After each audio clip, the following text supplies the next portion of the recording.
Alright friends, so let's start with the next session. Why is communication so important? Earlier when we talked about technical writing, I mentioned that technical writer is essentially a technical communicator. We use the word writing for the sake of simplicity, but factually speaking, a technical writer is a technical communicator. Now before we get into how to develop the communication skills or in the writing skills, let's first take a quick look at why is communication so important. So I am going to start the next presentation here and you can look at these slides. Let's start with the first slide here. Now can you do this mathematics? If P is equal to 2 plus 3 plus 5 plus 8 plus 1, what is the value of P? Simple calculation, isn't it? So P is equal to 19, alright, and let's go to the next slide. Well, now if P is equal to 2 into 3 into 5 into 8 into 1. So the mathematical sign of summation is now changed to multiplication, but the numbers are same. What is the answer here?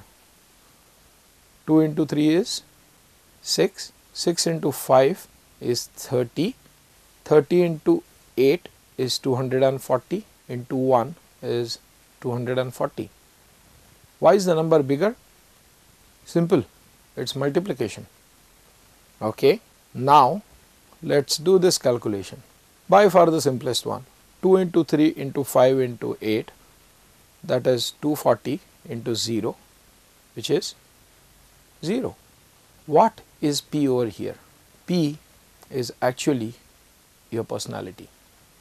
Your personality is a product of multiple quotients, which includes your knowledge quotient, your skills quotient, your intelligence quotient, spiritual quotient, emotional quotient, and so on, and also your communication quotient.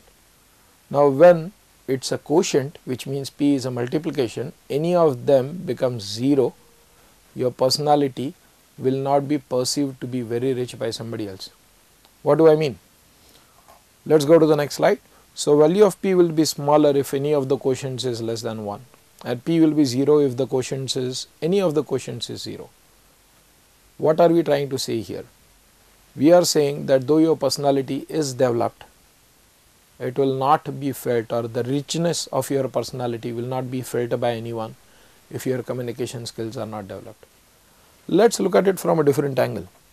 Let's look at this diagram on the slide. So on the right hand side or your left hand side, you can actually see your own point of view.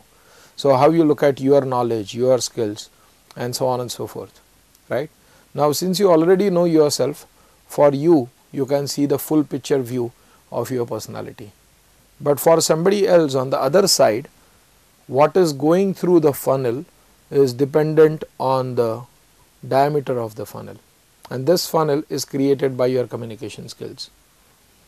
In other words, if your communication skills are poor, then the richness of your personality may not be felt by others in the given time, or they may need more time to feel that richness of your personality.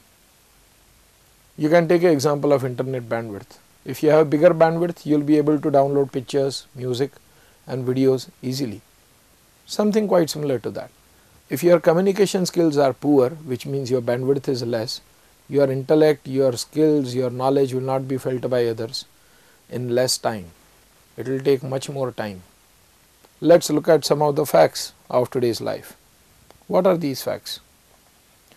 We meet many people every day, and all the time we keep on judging the other person.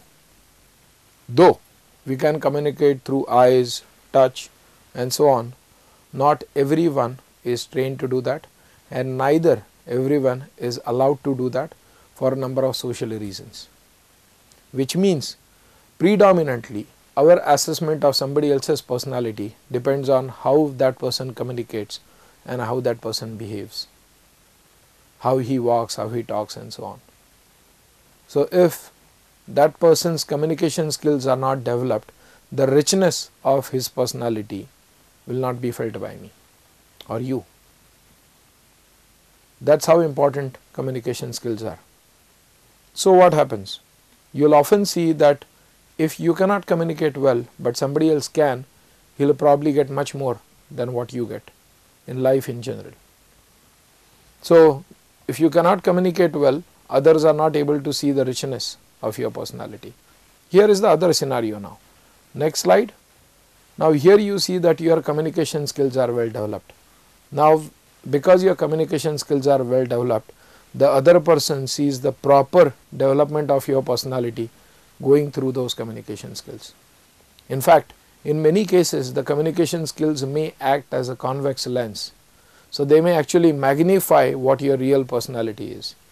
So, what others see could be a magnification of what it actually is. If you cannot communicate well, then what happens? First of all, you may not get your worth. Second, others not better than you will probably get much more just because they are able to communicate better than you. You will always get the feeling of injustice being done to you because somebody who you know very well is not as developed as you is able to get more. You may finally create a shell around yourself. This could be because of the experiences that you have, and this shell will ultimately limit your personal growth. You may even pass on that shell to others, which could be your associates, your friends, even your children. Communication skills or lack of communication skills can not only affect your personality, but can affect what you can get from life in general. It is really as simple as that.